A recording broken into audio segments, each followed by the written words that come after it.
that we inhabit. And it's just how we have decided to experience the world. The thing that I have come to the conclusion of is that our emotions are not really what we believe that they are, or what we've been told that they are. I believe that our emotions is simply our energetic spirit moving around and experiencing the world. That's it. And when that energetic spirit moves away from us, those are negative emotions. And when that energetic spirit moves back into us, or gets concentrated within us, those are positive emotions. It's that simple. And Mm. and as we experience the world, when a baby comes into this world, the very first thing they do is cry. Well, is that a negative emotion or is it a positive emotion? I love your breakdown It's a on that. quiz. No, but seriously, I'm asking the question: Is when that baby cries, is that negative emotion or is it positive emotion? Right. Which It's one do you usually think it is? associated with a negative. Exactly. Okay. It's negative emotion. What happens if that baby doesn't express that negative emotion in a less civilized world than the one that we live in? What's going to happen to that baby? Mm. Well, there could be, right, neglect. Exactly. They freaking die. That baby will die in a caveman society if these children don't express negative emotion. In other words, I'm going to express negative emotion because I need to fight, hide, run away, or scream for help. And that first cry, the very first thing that happens when that baby is born is a cry for help, which is a negative emotion. So if we don't express negative emotions, we don't survive. So when we incarnate into this life, when we are born into this world, nobody had to teach that baby how to cry. We are hardwired for negative emotion, okay? Because Mm. it's a survival mechanism. And I absolutely am convinced that our entire job, our purpose in being born into this world is to learn to overcome that negative emotion and move from survival to creation, from survival to concentration, from survival to joy and empowerment and all the things that are associated with positive emotion. And this was actually taught to me by a patient of mine who was he was a 35-year survivor of recurrent esophageal cancer. Okay. You, young lady, will know the, the statistics, associated with recurrent esophageal cancer. Esophageal cancer is not something you ever wake up, on your birthday and blow out your birthday candles and wish for it, right? It's a bad character. Well, this guy came to see me for, thanks for showing up, by the way, Denise. You're giving me all kinds of things to talk about. But no, but the most common patient in my ear, nose, and throat practice was a guy who said, "I got a cough that won't go away. I get hoarse every once in a while. Nobody can figure out what's going on. I feel like I got something stuck in my throat all the time, and I'm scared to death. I got cancer." Well, this old man showed up in my and literally that was half of the patients that I saw in the 20 years I practiced medicine. And this guy shows up. He's in that category, and I immediately put a camera down his throat. We look around. There's nothing wrong. Actually, there was he had a little nodule on his vocal fold. Not a big deal, but on his paperwork, he wrote that he had a history of cancer. And I said, well, you didn't tell me what kind of cancer you had. And he said, well, I had esophageal cancer. I'm like, whoa, when? He said, which time? I said, which time? You had it more than once? He said, yeah, they cut it out of me and it came right back about 2 months later. And I'm like, yeah, well, that's kind of what it does. Okay. It's a bad player. But I said, when was this? He said, 35 years ago. I said, excuse me? He said, yeah, you heard me. And I said, you realize that you've been dead for like 34 years, right? He said, yeah, I know. We just laughed about it. And I said, you did something, didn't you? And the guy said, yeah, I did. And I said, what'd you do? And he said, you don't realize that you're the only doc in 35 years that ever asked me that question. I said, well, I'm a little different breed of cat, but no, but I said, I understand the disease. I understand the pathology. And I most certainly understand the statistics. about recurrent esophageal cancer. And I said, the average lifespan is about 10.8 months, not years, 10.8 months. And I said, you left the statistics in the dirt like 34 years ago. Okay. And every breath that you take, you're defying the odds of what we're supposed to be experiencing here. And I said, I want to know what you did. And he said, well, I made a decision. I said, what was the decision? He said, well, I decided not to fight cancer. And I said, why in the world would you decide not to fight cancer? Everybody fights cancer. And he said, well, close your eyes and imagine something for me. I said, what's that? And he said, well, he said, imagine yourself sitting alone in a room and there's nobody else there. And the door opens, the guy walks through the door, he closes the door behind him, he turns around and looks at you, and you realize in that moment that you're going to have a fight with this guy. And I said, oh, crap. He said, yeah, crap is right. He said, but no. But he said, answer me one question. Did the guy get bigger or did he get smaller? And I'm like, uh, he got bigger. He said, that's right. And he said, I didn't want my cancer to get bigger. So I decided I wasn't going to fight cancer. I said, is that all you did? He said, no. So what else did you do? He said, well, I made another decision. And he said, I decided, when they cut it out of me and it came right back a couple of months later that I would simply accept the fact that it was here and accept the fact that it was going to kill me, make a widow out of my wife, orphans out of my children, and take me away from from the work that I loved. And I just decided to accept it. I'm like, well, that doesn't sound like a very positive response. He said, no, he said, I didn't say I'm just going to put up with it. He said, I simply accepted the fact that it was here and no, and didn't fight it. I'm like, interesting approach here. I said, is that all you did? And he said, no. And I said, well, what else did you do? And he said, well, he said, I don't tell a lot of people about it because I didn't want them to think I was weird. And I said, why would you care whether you thought people thought you were weird? And he said, well, he said, I'm a pastor. And he said, what, no, quite unfortunately, what people think matters. And no, so I didn't tell a lot of people about what it was that I did. Well, I said, okay, I don't care. I said, what did you do? And he said, well, I sat down in a chair 2 or 3 times a day. Whenever I would think about it, he said, I closed my eyes and I imagined sending that cancer love. Like, that's all you did?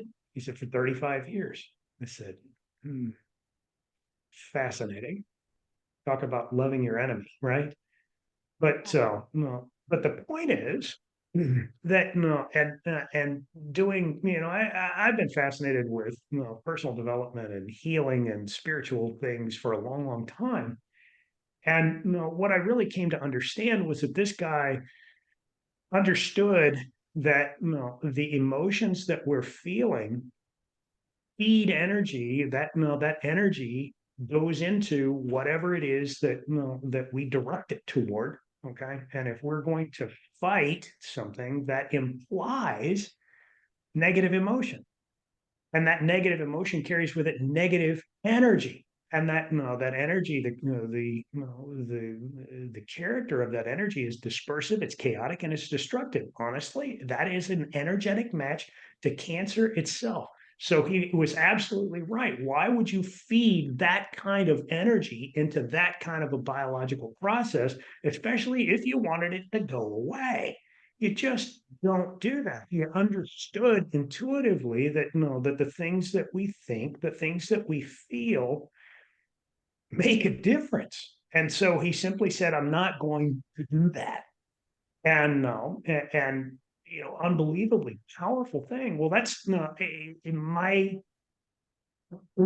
my understanding of that. I've taken that concept and looked at it, and every time that I feel negative emotions, and we all struggle with negative emotions, it's a human condition, for crying out loud. And I've learned to ask myself the question every time that I'm stuck in that negative emotional loop: where's the power in what it is that I'm feeling? And if you really think about it, where I'm putting, because it's my emotional power, I'm doing it either consciously or unconsciously. I'm directing my emotional energy. And if I do it consciously, why in the world would you ever want your emotional power outside of you, moving away from you, being chaotic and being destructive? It doesn't make any sense unless you are unconscious of the fact that there's an emotional program playing out and you need to survive, in which case the God that created you put in place an emotional program to help you survive long enough until you figure out that you need to be in a space like this, figuring out how to direct that emotional energy in the way that you want to create your own life and do it consciously. Okay. Mm. And no, and it was that, no, it was that kind of awakening moment, that no, that sort of, oh my gosh, we're unbelievably powerful. Yes. Yes. Imagine that. So the that approach I took while I had my while I was still practicing medicine. I continually ask people, do you think that you are a body with a soul, or are you a soul, or are you a spirit having a human experience? And everybody who told me that, yeah, no, what do you mean? That's the same thing. I'm like, no, it's not. Because in that language, Deneen, that you and I were talking about, there is a pattern, there are characteristics, that are associated with the language of our spirit. And Mm. one of those things, I just happened to be a journalism major, eons ago when I was in college. They told me I had a face for radio. It was probably best if I stayed there. But just kidding. Ah, no, they did tell me that one time. Um, but no, one of the first things that you learn in journalism school is the inverted pyramid style of writing. And eons ago, when we had these things called newspapers, that's the way we wrote news articles, and we started with the most important information first, and then less and less and less important information, more detail as you wrote that story. And when you write in an inverted pyramid style, it allows the editor who's trying to take your information and put it into a newspaper column, and they can edit it from the bottom and move their way up. And if they have to edit it all the way down to like a couple of sentences, you still get the most important information out there first. Our bodies, our spirits, our souls operate when it's one of the first one of the first rules of the language that we have as incarnated souls in this universe, is that what we say first is the most important thing. Mm. Okay. So when you say, I'm a body with a soul, you're saying the body's the most important thing. Okay. In the language of our spirits. But when we say, I'm a spirit having a human experience, now what has dominion? Is it the body or is it the spirit? Which Spirit. one? It's the spirit, Mhm. exactly. Okay. So now here's the other really sticky thing about the pattern of and the characteristics of the language of our bodies and souls, is that we have dominion. We have the right to choose. We have absolute agency in how we experience the world. And our the language of our spirits, our bodies, our souls is going to allow you to experience life however you want. And if you want to put your underwear on the outside of your pants, you can do that. It will allow you to do that, just so you know what it feels like. And when we say, I'm a body with a soul, it's the same thing as putting your underwear on the outside of your pants. And that's exactly what we've been doing in this particular civilization for as long as I can remember. Okay. Saying that we're a body with a soul and putting our underwear on the outside of our pants. And everybody around says, "Oh yeah, that's what it is." And we all agree that's what's going on. And so the first guy that gets undressed and puts his underwear on first and puts the pants over the top of it and walks out in public, what's everybody else going to do? You Agree. weirdo! Yeah. Everybody, we all know we put our underwear on the outside of our pants. What kind of a weirdo freak are you? No, it serves me better. It's putting my underwear on first, saying I'm a spirit having a human experience, simply serves me at a higher level, guys. And you know, I'm not the freak. You're walking around with your underwear on the outside of your pants. You're the freaks, and you just don't realize it. But no, what was it, Mark Twain that said that convincing people that they've been fooled is much more difficult than fooling them in the first place. And that's really the dilemma that we all face as healers and as people working in this spiritual place, or recognizing that that we're energetic spiritual beings, banging up against you know decades and decades in fact, millennia of organized uh, delusion. To be honest with you, it's exactly what it is. We're just organized delusion.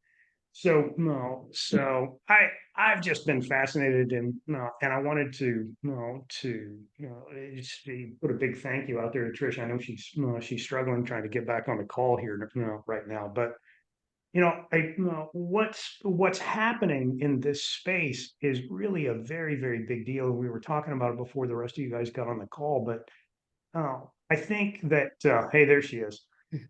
I think that what's going on here is much, much, much bigger than just having a place to come in here and play. I think that that what's going on here is actually preserving our First Amendment right to speak about our experiences, um, and share them with the rest of the world. Because as I have moved into the space, I retired in 2023. I literally took a clean medical license off the wall, and I sent it back to the state of Texas. And I said, you know what? No, this system that we're working in, um, I believe that that I'm required to injure people in order to make a living, and that simply isn't what I signed up for. And in order to uh, continue to work inside of this space and be supported by my colleagues and so forth, I have to withhold information.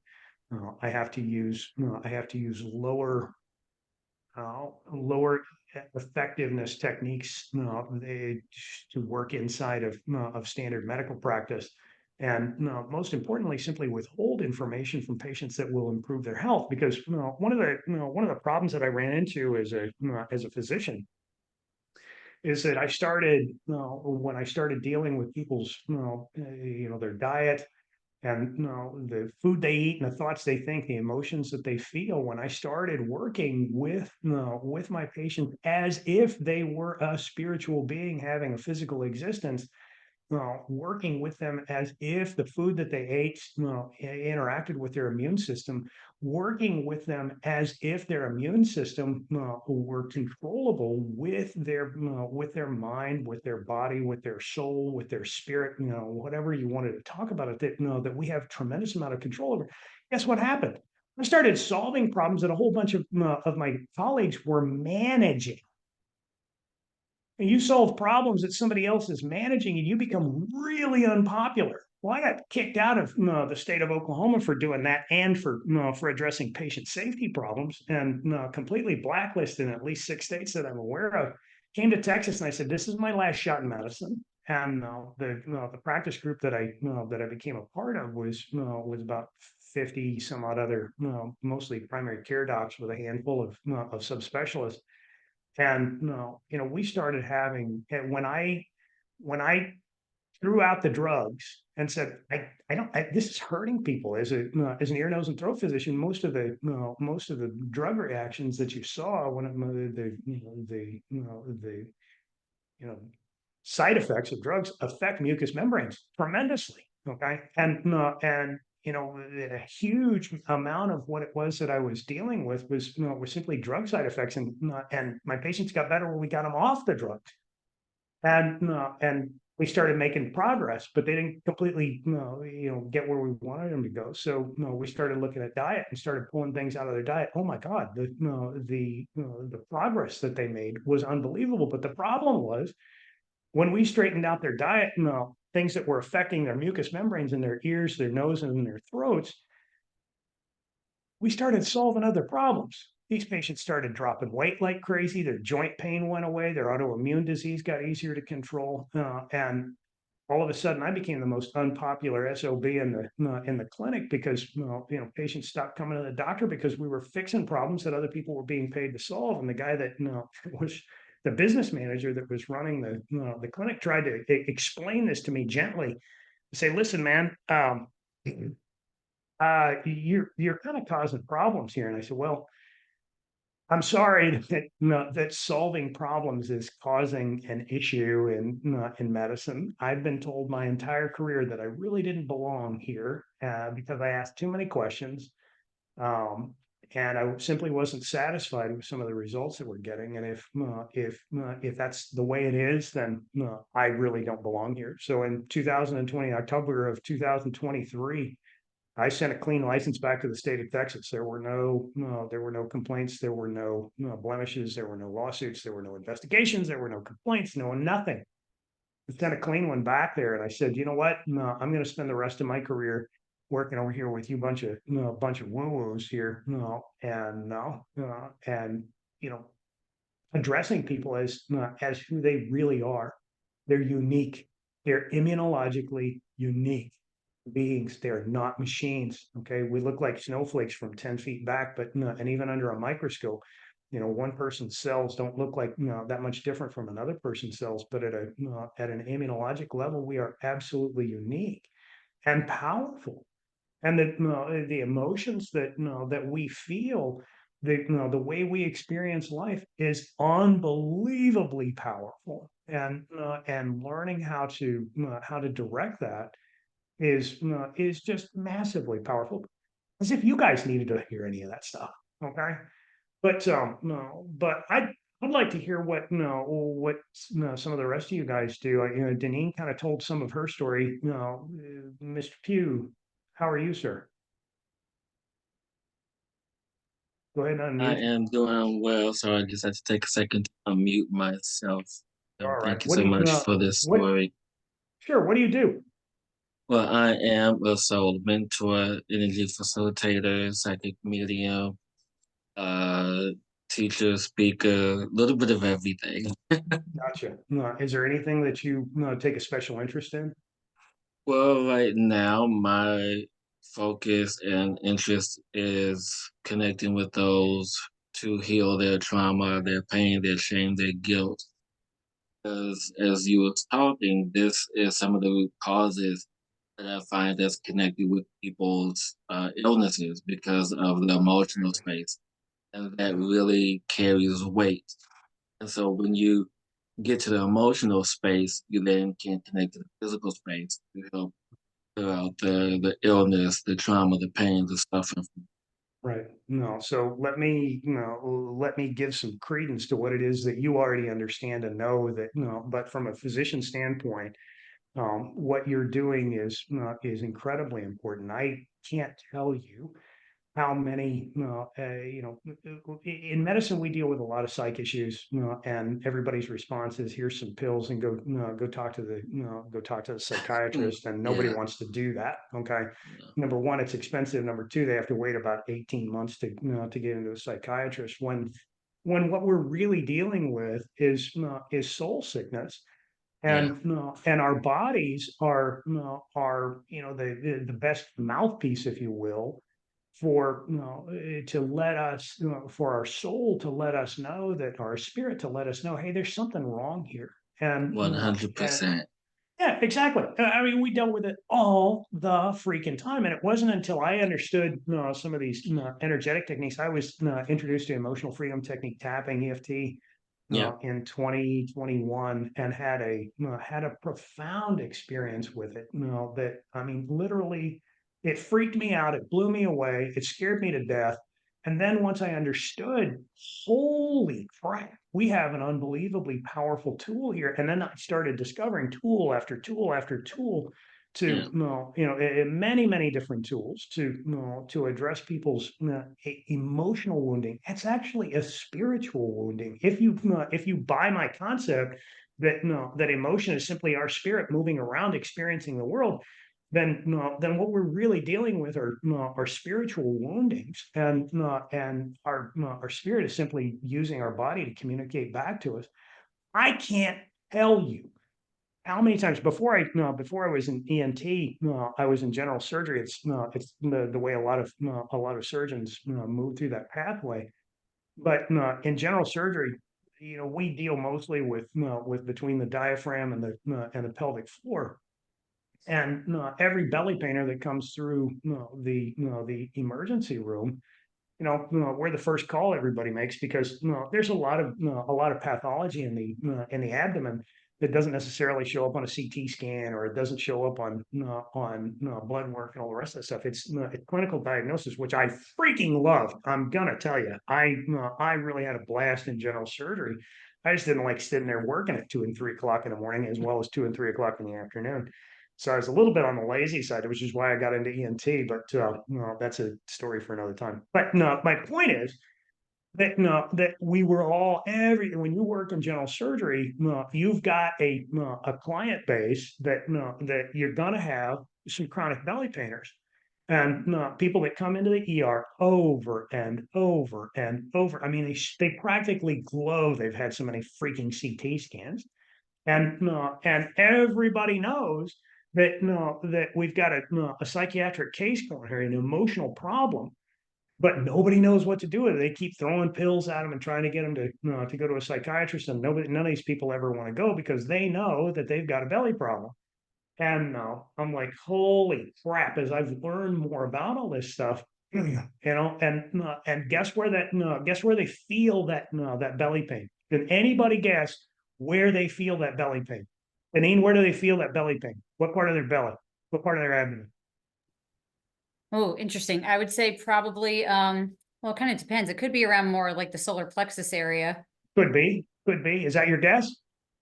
Um, it depends because as a woman, I could say Ah, for me, I'm it's a a little doc, different so with the emotional component because mine will right, oscillate more down into the ovaries and in the pelvic region. precisely. No, Yeah, I was so gonna say no. pancreas because I know Okay, that produces a lot of the Trish, chemicals that the body needs. right? Reasonable approaches. Trish, unmute yourself. Tell me if you got a guess. What part of their abdomen do they feel in? I would say the root chakra or even the heart chakra, really, because like I know that's not really the abdomen, but like I'm very emotional. So a lot of like my stuff resides in my root chakra and also my heart chakra. Right. No, Shanna and is it Wunan? No, if you guys are able, just go ahead and unmute yourself and join the conversation because this is really this was an eye opener for me I when would I say quickly, anxiety and worry I experience in the solar plexus. More trauma exactly. and emotional aspects goes deeper. Yes, it does exactly. So where does it go deeper to? So for me, that's all in the sacral. That's all in the womb space. The Okay. ovaries, the No, womb so space, like deeper into the pelvic floor. right, you're still thinking like a mom. Think like a baby. Think Interesting. like a baby. No, Root and chakra. so the most eye-opening experience that I had was I was on a call I don't know, about a month ago or so, um, and they were doing they actually showed some video of an ultrasound of a baby in the womb while their parents were arguing. Ooh. Guess what that baby was doing? Crying? That baby was withdrawing and doing one of these, trying to protect themselves, as if somebody was poking them with a hot or sharp stick. You could Yeah. see them. You could see them shaking and withdrawing. Where's that baby's connection to its mother? The umbilical cord. Exactly. Exactly. And guess where belly pain and so many of these people shows up? Right there. And when you use your imagination, actually had us use our imagination because everybody's been experienced has experienced trauma, and most of us experienced some trauma that was stored at an emotional level very early in childhood, pre Yeah. memory, pre conscious memory. Yes. Yep. And many times, especially when a baby comes into a household, oftentimes there at some point in that pregnancy, there's going to be some conflict, just because of the tension and so forth that that new baby is going to present to that household. So, but we need to be aware of the fact that these babies, they know exactly what's going on. They're creating memories, and no, but they're creating memories that function at a level far below the level of consciousness. And when I used my imagination, I could go back and sense some of the difficulty, the tension, and so forth that occurred when I was in my mother's womb, and Mm. when I was 6 months old, my mother was actually hospitalized for 8 months, I experienced that early childhood separation from your mother, which is an emotional mark that can last on a baby for a lifetime. And I know because when I hit it, Yeah. using EFT when I was 51 years old, I mean, had this massive eruption of emotions, and it happened multiple times. I had to do it 2 or 3 times before it kind of went away. And then this twisting sensation that I had in my chest for 51 years went away and hasn't come back Wow. from that day to this. And so, I know that, that emotional, hang on just a second. My 5-year-old has got an issue with a ball here. What you got, buddy? Can I, Aw. no, can- That's so we cute. we have an issue with a Yeah. ball. Oh, Okay? Aw. No, I have to address that as soon of as we're done course. with the call, Jackie. We'll get that taken care of. Aw. You know, But Thank you Tim, for you sharing bring that up with us, Dr. T. something. You brought up something that's really important too, and I thank you for sharing this story. And I think it's real important because, and this is just confirmation of what I'm about to say with what you just experienced, is that I had a client who had a fear of trucks, not knowing why she had a fear of trucks, especially crossing the street when there was trucks coming. And this was pure psychic impression, digging back into her Akashic record, digging back into her energetic history on a soul level to get to this. And when her mom, when my client's mother was pregnant, she almost got hit by a truck. And so that energetic consciousness was transferred into her. So this is why, especially now when I talk to clients, you have to be more mindful of pregnancies because this is the transference of energy, the consciousness to the baby is can't even imagine what the bond is like. right. But to have this energy, so when I work with people on a traumatic basis, we have to look and search and feel and know what the root cause of that is. And so, yeah, it's just proof positive that what you just expressed is true. So let me blow your mind just a little bit with my theory here, and try this on because I'm going to stimulate your Semmelweis reflex. And Deneen, I'm really going to nail your Semmelweis reflex because no, I am absolutely convinced, no, that our long-term memory is not here. Okay. Our long-term memory, I absolutely believe, is stored in DNA. And it actually makes a really, really good case for it because we don't commit things to long-term memory unless there is emotion attached to that information. Okay. No, prime example is 9/11. Everybody knows where they were at, what they were doing on September 11th, 2001.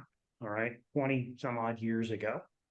But I'll bet you there isn't any one of us that can tell me what happened on September 11th of 2023, even though it was just, less than a year ago. Do you know what you were doing September 11th, 2023? Anybody?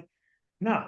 It's because there wasn't anything that happened that day that gave you enough energy, enough emotion. And remember, that's just your spirit moving around attached to that information to drive it into that DNA. And if we are creating long-term memories and storing it in DNA, then we can pass that information along to the next generation, not at a conscious level, but at an emotional level. And that's where they have access to it is at an emotional level. And that's why your patient was having the experience that they were, experiencing. They were afraid of trucks and didn't know why.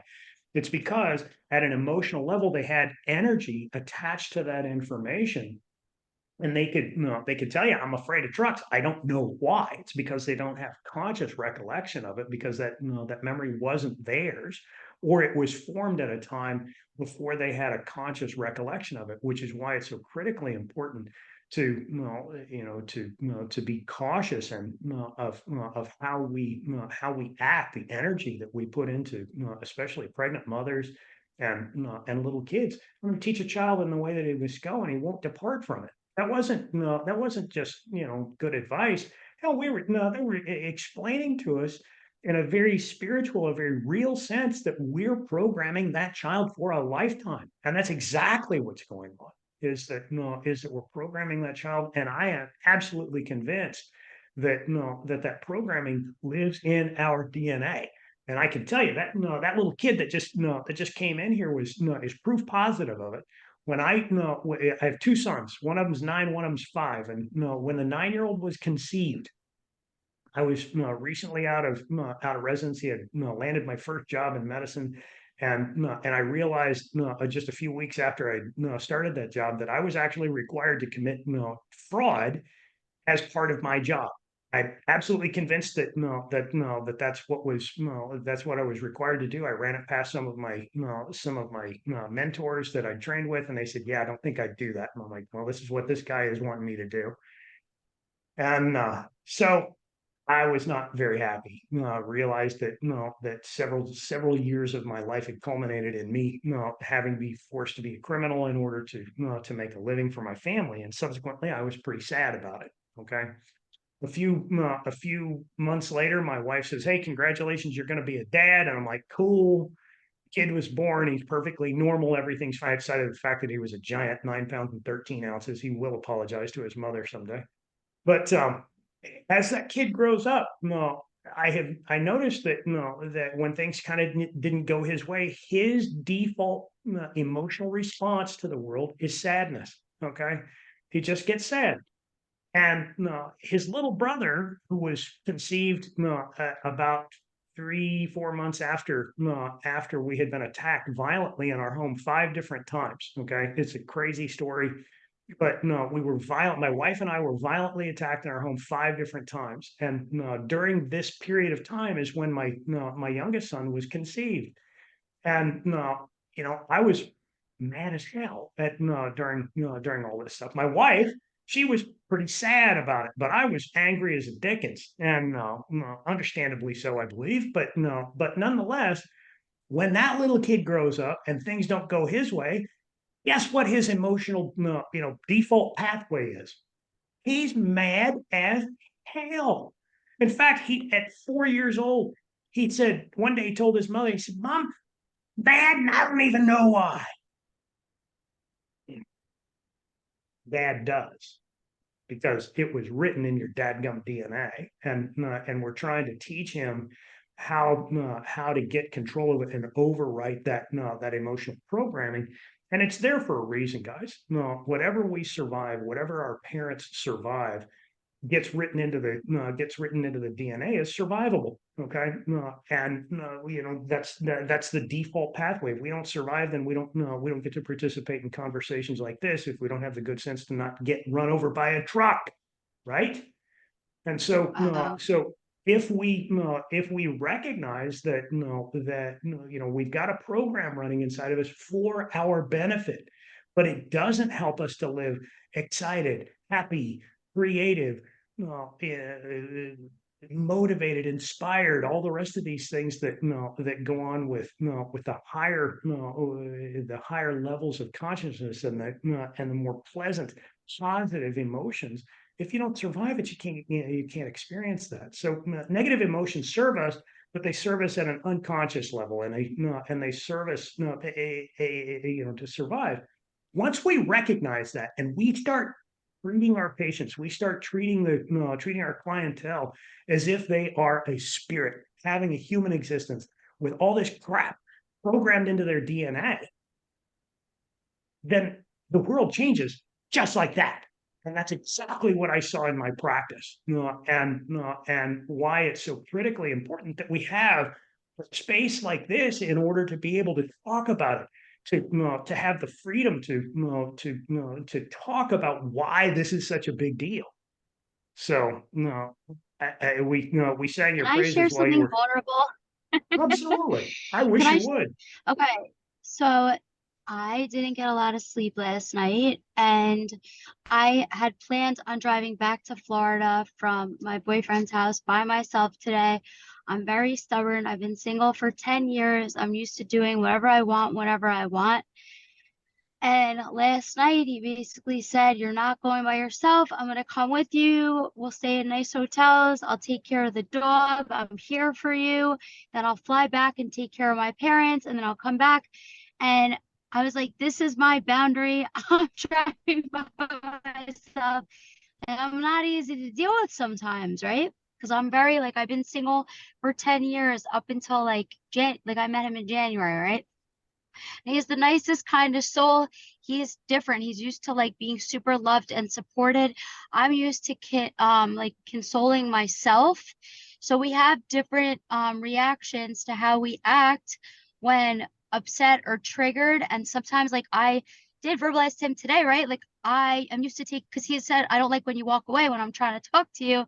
And I'm like, this is like what I'm used to, like consoling myself, like I'm sorry, like, and I'm gonna work on it. I'm gonna do better. But like what you just shared about is exactly like basically confirming, like, because I've like my experience, my parental units, right? Being not like emotionally available and not a place where I can share my emotions. This is new to me since I got sober 10 years ago. Was I supposed to tap into my emotions? They showed me this chart of how you feel with faces on it and how to explain it. And I really didn't know how I felt. I never had explained it. And like obviously my best friend's on this call. She's seen me reckless. She's seen me happy. She's seen it all, but I guess I'm just like being vulnerable since this is a safe place that like, like you said, you just hit the nail on the head based on like upbringing, past lives, previous life, DNA. Is how we react to things, right? And because I had like absent parents, even if they were present, absent probably would have been better some days, even though they both kind of come around a lot because they've grown up too. And thank God this is recorded and not going on any type of a place, right? Because this is me sharing vulnerably and openly with you guys who I adore very much. That I went through so much shit this morning, crying, sobbing, not knowing how I felt, not knowing how to express it. Like, oh my God. And I'm not used to being in like a safe relationship with a dude that just holds me when I cry. Like, what? Like a fellow healer. Right. Well, Oh my God. it's a critically important thing that, Yeah. that as we wake up, we just start to recognize and ask the question, when you're feeling those negative emotions, they don't feel good. But you have to stop and ask the question, where is the power? Is the power inside of me or is the power outside of me? And when the power is outside of you, you're running on the program. You're stuck in the matrix. You're running on the survival program about how you learn to survive in the world. Okay. And it's not your fault. That's the default. Okay. It's not, it's literally your program and how you have how you have learned to survive in the world. There's nothing wrong with it unless you decide that it's not serving you at the highest level, but you can't ask that question until you wake up. You become conscious to what it is and how you're experiencing life, and then able to ask the question, where's the power and is this serving me? And if you're able to ask the question, where's the power and is this serving me, then it's easy to make a change, and simply either decide to come back to a neutral space and not feel anything at all, or not having any emotional reaction, or saying, what kind of an emotional response do I want to have to the world? What do I want to experience? And when you start asking those kind of questions, guess where the power is? It goes inside. And by definition, that's a positive emotional response. It's empowered, it's organized, it's creative. No, that's healthy living tissue. It's healthy living emotion. So Thank you I so really much, love Dr. what you T. Yeah, I Yeah. really love what Like, you're sharing there in terms of asking the questions and the transference of power, right? Because it's something when I'm dealing with clients and we're talking about these programs, I sort of lay out a formula for them that is access, retrieve, translate, and rewrite. We want to access it through the questions. We want to retrieve the power. We want to translate what is happening and rewrite those programs because it is within our power to do so if we choose. God, I love her, Trish. Where did you find this chick? She's awesome. right? I'm like, You guys wow. are totally amazing. I I found know, her in wait, Dr. Tim, I 2007 could in a listen to you bar. all day. Like I'm geeking out over everything In you're a saying. bar. The language piece. Oh my God, we could Yes. dive in so deep on that Yes. alone. No, no question about it. So no, so I want Yes. to no, I want to follow you. Can I follow you here and no, and Healerverse? You're on the Healerverse. Yeah. Oh, don't you worry. I will find you. Yeah, Yeah. no worries. So one of the Yes. things one of one of the no, And one it of the is when you're things. in a relationship, you're faced with new things about yourself. I've been single for 10 years. So like even though I've rewrote so much of the old programming and like have awoken certain aspects, there's new shit that comes up because I'm so used to being like not like I don't have to talk to anybody, you know what I mean? I have my It's dog. embedded. Yeah, Yeah, but it's unquestionably. healing too. That's like, it's really beautiful. And to have a Well, safe place to be like, no, this doesn't serve me anymore. And to heal that side of myself is super powerful and cool. And you guys are I definitely better at articulating it. And thank you for being safe for me. I love you. oh, Aw. are you kidding me? This is a Yeah. blast. I mean, I honestly, I didn't have a lot of fun in medicine, treating people with needles, knives, and pills. When I got into this work, my life got exciting, and no, and I got excited about it. I get excited listening to Neen. Trish, I get excited every single time that I talk to you, and I'm realizing more and more every day uh, why it's so important for us to have this space and utilize it. So, thank you so much for letting me be a part of this conversation today, and Thank you, Dr. and being T. and introducing Deneen. Holy crap! I just got a new best friend right there, man. This is so cool.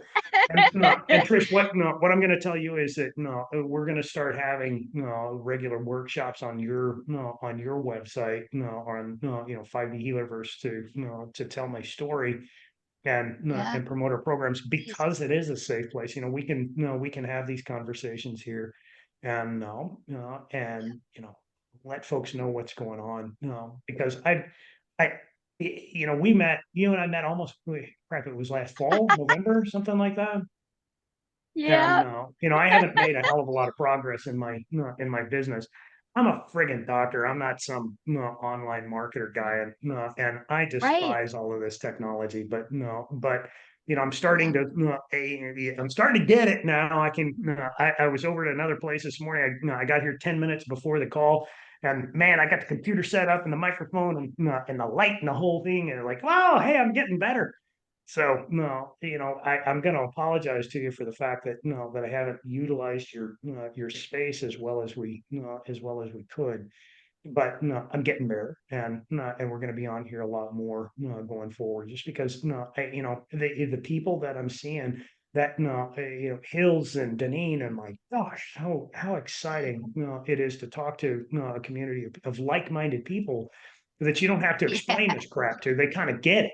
But no, but we can share things that that put a deeper understanding together for for wherever everybody is working from, because we're all working on the on the same team here, and it's so exciting, so exciting. And my goal is to support healers, to support practitioners. Like I feel so passionate about that. And like you mentioned earlier, before anybody was even on here, it's like, like this is like my mission, my purpose is to help people to get a voice and to help people. Like With maybe all it's due not me respect, specifically. listen, with all due respect, Trish, your job is much bigger than that. Okay, and I'm not Thank kidding you. when I tell you this. What you're doing is preserving our ability to have a space to talk about the most important things on the planet. You're preserving the Constitution, dear. You're preserving people's First Amendment rights to talk about to talk about life as they have experienced it, so that our entire civilization can move forward. Never underestimate how important what it is that you're doing here is. You volunteered for this work. You have a purpose. You did it on purpose. You did it at the right time because I'm telling you, when you were born is when when the matrix was being built to keep us enslaved, and what you're doing is keeping people's minds free and their hearts free, or at least giving them the opportunity to do it by preserving a space where we can do exactly what the framers of this Constitution, the framers of our country, established. They realized there was a problem 200 and some odd years ago. Okay. And you, my young dear, you have now created a space that we can preserve that because it's not free in the rest of the world, because censorship does exist, because what you're doing here is very important. Don't you ever forget it. And I mean, never. I love you, brother. Love you Thank too. you. That's why I'm here. So well said.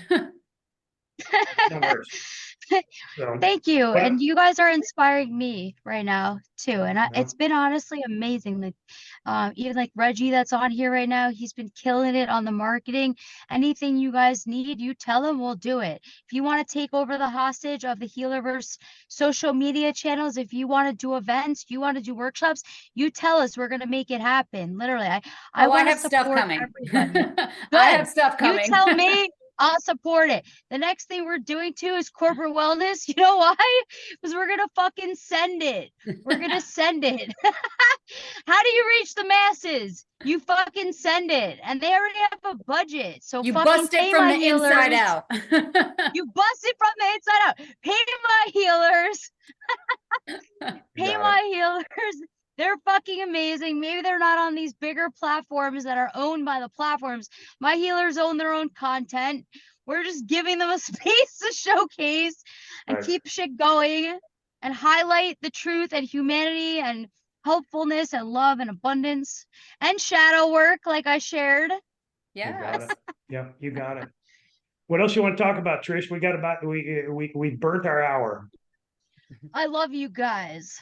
Love you too, man. Deneen, really awesome to meet up with you. So Thank happy, you. and we'll be geeking out on what everybody else says. Oh, Send me absolutely. send me a link and let me know so I can sit in on your conversations, your workshops, whatever you're putting on, and I'll do the same for you. Oh, Okay? amazing. Awesome. Amazing. Yeah. All I right. love you guys. All right. Thank you. Another week of amazingness. Like that been so good, you guys. And you never know who's gonna show up, but they go deep. Last week was like underground astrology and talking about everything that's going on at the collective. It was like this week is underground and MD world and healing and DNA, like codes and light workers everywhere. I love you guys so much. Thank you. All right. Take care, This has been Trish. Nice to meet you, amazing. Deneen. Take care, Shannon and Great to Juan. meet you. See you later. Bye, Thank everybody. Bye, you. guys. Thank you, Shanna. I love you, Trish. I love you too, baby. Here, I'm driving, but you can see my face. You're- Hi. Yeah. It's nice to see you, Shannon. I was trying to be safe. I was doing 13 things. I only got half of your presentation, but I'm able to see it later. So that's All right. Take care, guys. Bye. Love you guys. Bye, Dr. T.